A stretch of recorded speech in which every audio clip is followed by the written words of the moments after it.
The Samsung Galaxy A8s comes with a large 6.39-inch Full HD display with 19:5:9 aspect ratio.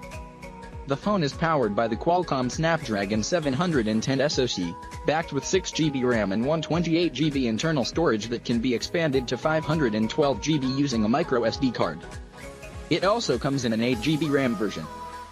The optics of the phone include a 10-megapixel sensor, a 24-megapixel sensor and a 5-megapixel sensor. Towards the front is a 24-megapixel selfie camera.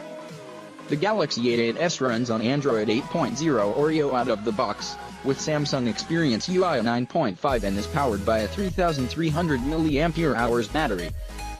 In terms of design, the Galaxy A8s comes with a glossy finish body with aluminum frame.